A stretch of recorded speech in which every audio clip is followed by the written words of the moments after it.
मेरे बच्चे, ये यूनिवर्स संदेश है।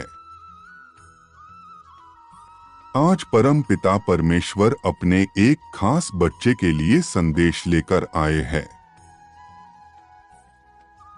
मेरे बच्चे, आज इस आधुनिक समाज को देखकर मेरा मन बहुत दुखता है। अपराध, मद्यपान, मादक द्रव्य व्यसन, वेश्यावृत्ति, टूटते परिवार, बेरोजगारी, गरीबी, मानसिक रोग इत्यादि सामाजिक समस्याओं के ही उदाहरण हैं। समस्या वह दशा या स्थिति है जिसे समाज हानिकारक मानता है तथा उसके समाधान की आवश्यकता महसूस करता है। सामाजिक समस्या का संबंध सामाजिक संरचना से होता है। मेरे बच्चे, क्या अभी तुम्हें कुछ समझ नहीं आ रहा? कोई भूख से प्राण त्याग रहा है तो कहीं स्वादिष्ट व्यंजन कूड़े में फेंका जा रहा है। मानो कि मानवता जैसे कलयुग की बलि चढ़ गई है और प्रकृति ने न्याय की डोर अपने हाथ में ले ली है। जंगलों में आग, बाढ़, भूस्खलन, भूकंप, सुनामी, चक्रवाती तूफान, बादल फटने, ट्रेन हादसे, कोरोना जैसी महामारी और बहुत सारी प्राकृतिक आपदाएं बार बार मनुष्य को चेतावनी देती है। मेरे बच्चे, आज मैं तुम्हें जो बताने जा रहा हूं, यह कोई कथा नहीं बल्कि युग परिवर्तन की आधारशिला है। यह संदेश उन्हीं तक पहुंचेगा जिनके रक्त में अध्यात्म का संचार हो रहा है, जो दिन रात गुरु कृपा के लिए रो रहे हैं। केवल वही इसे पूरा अंत तक पढ़ सकेंगे, अन्यथा यह लोग के सामने आकर भी निकल जाएगा। तुम अब तक इसे सुन रहे हो, इसका अर्थ है तुम एक धर्म रक्षक हो। तुम्हारे रक्त में आध्यात्मिक ऊर्जा का संचार हो रहा है और यही संचार तुम्हें भारी प्रकोप में सुरक्षित रखेगा। मेरे बच्चे, वर्ष 2023 वही समय है जब युग परिवर्तन की नींव रखी जा रही है। कहीं चक्रवात से जलमग्न होगी धरती तो कहीं बादल फटने से पानी में डूबता हुआ गा, तो कहीं युद्ध से तबाह होते नगर। यह सब कुछ एक ही साथ इस प्रकार हो रहे हैं, किसी को कुछ समझ नहीं आएगा। आज धरती पाप से दबी जा रही है। क्या तुमने इसके विषय में सोचा? एक के बाद एक दुर्घटना कैसे हो रहे हैं। मेरे बच्चे, केवल वही इस भयंकर युग परिवर्तन से बच सकेंगे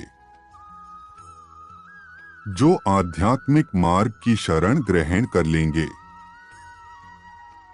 मेरे बच्चे, तुम्हें भयभीत होने की आवश्यकता नहीं है, किंतु तुम्हें जागते रहने की आवश्यकता है।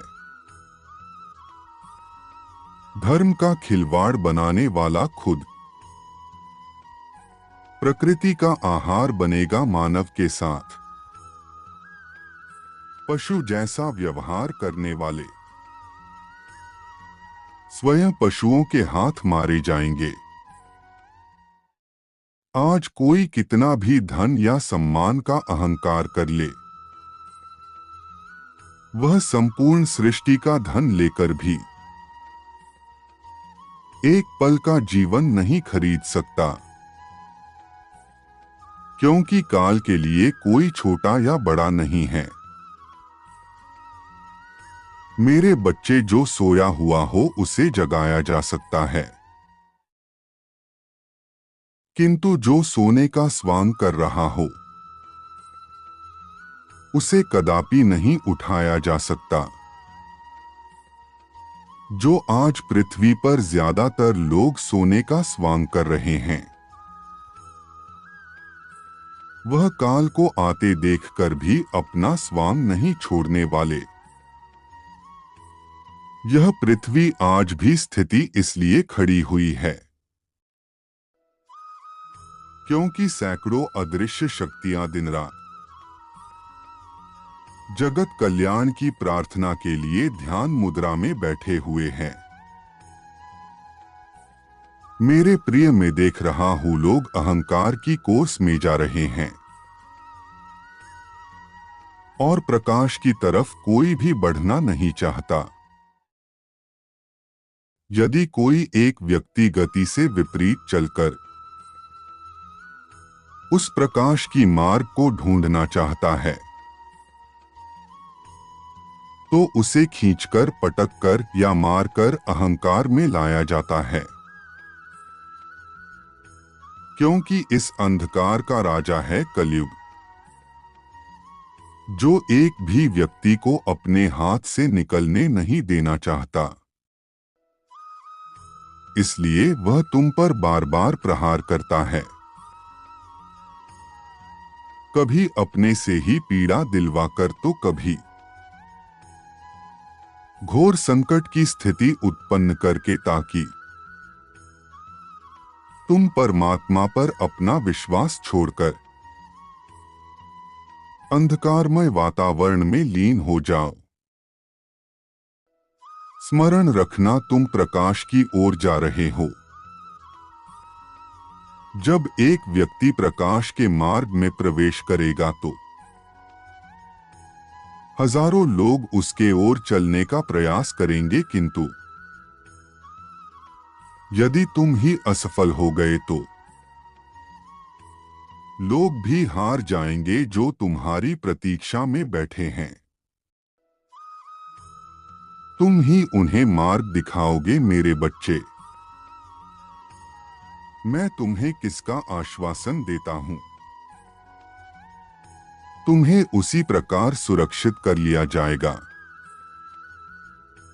जैसे डूबते को नाव मिल जाए, किंतु तुम बिना भयभीत हुए आध्यात्मिक अभ्यास को बढ़ा दो। अध्यात्म का अर्थ है बांटना और शेयर करना, जो आपको सभी के प्रति कृतज्ञ होना सिखाता है। अध्यात्म नकारात्मकता को खत्म करता है, प्रेम को बढ़ाता है और एक दूसरे को अधिक करीब लाता है। तुम प्रतिदिन आध्यात्मिक ध्यान में बैठो, क्योंकि इस ध्यान में मैं तुम्हें संकेत दूंगा कि तुम्हें आगे क्या और कैसे करना है, क्योंकि तुम्हें उस नाव को चलाने वाला बनना है जिसमें तुम कई लोगों को बैठाकर पार कर सको। क्या तुम तैयार हो युग परिवर्तन की नींव चलने में?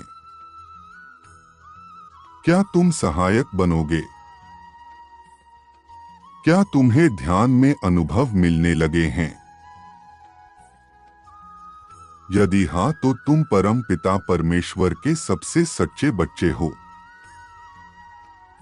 तुम्हारा कल्याण हमेशा होगा। सदैव खुश रहो मेरे बच्चे।